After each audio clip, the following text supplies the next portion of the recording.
Hospital construction project brings together two strangers.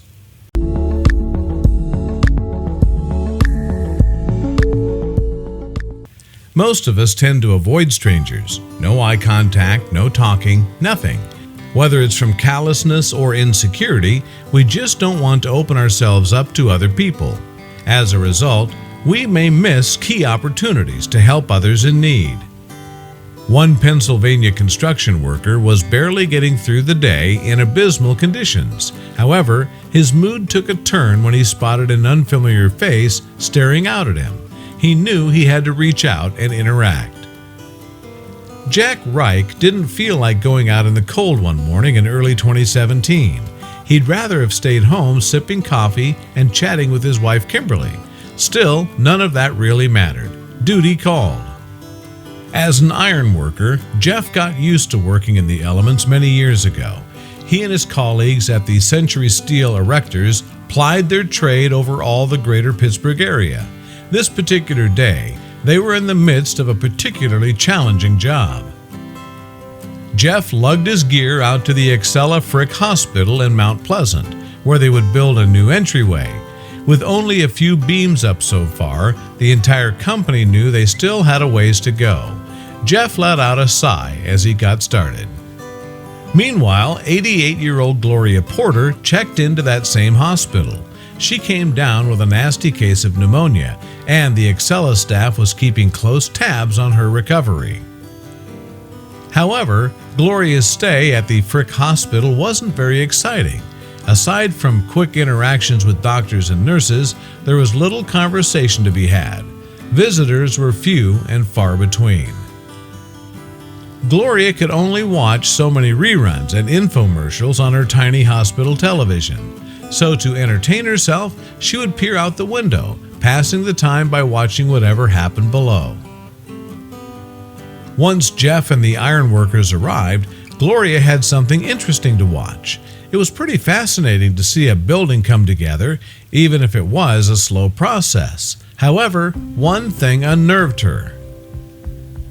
The cold February air whipped past the hospital without letting up, even for a second. Soon, it brought a steady amount of snow with it, which gradually started to cover everything Gloria could see. At the same time, the workers perched themselves atop metal beams, some of them multiple stories off the ground. Surely they were at risk of slipping and falling in this treacherous weather. Safe and sound in her hospital room, Gloria could only imagine how miserable the construction crew was feeling.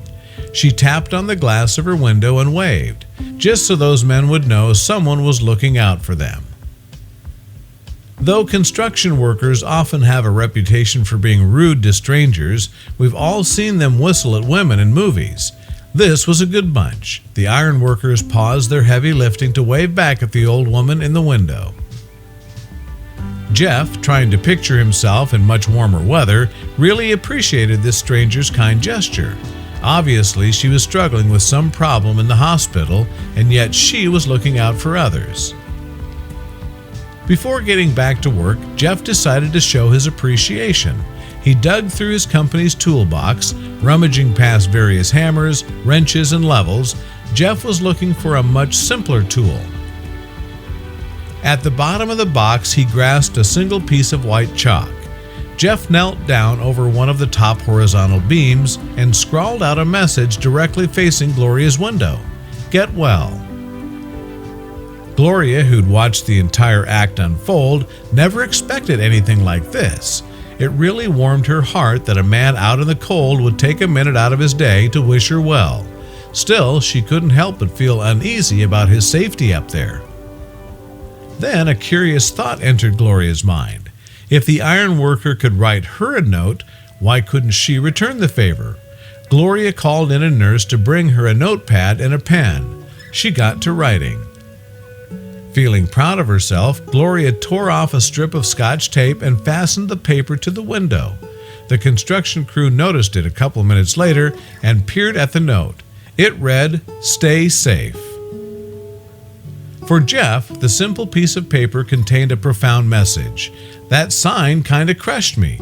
I don't know how she knew "stay safe," Jeff reflected. It's kind of like ironworker lingo. In a dangerous industry like ironworking, craftsmen have their own unique method and language for protecting themselves. That Gloria should use one of their own mottos was a mind-blowing coincidence. Those kind messages kept both Jeff and Gloria warm that day.